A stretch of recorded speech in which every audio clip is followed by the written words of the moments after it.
سلام دوستای عزیز، به کانال من خوش اومدین.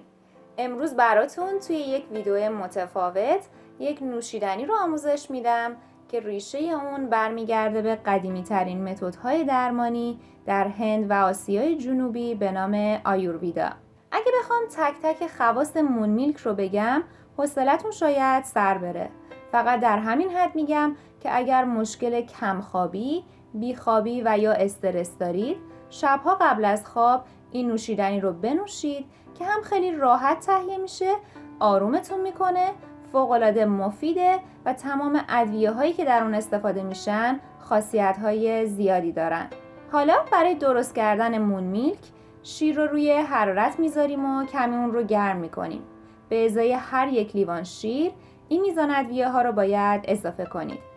1 قاشق چایخوری پودر دارچین، 1 قاشق چایخوری پودر زردچوبه، نصف قاشق چایخوری پودر هل، نصف قاشق چایخوری جوز هندی و 1 تکه زنجبیل تازه.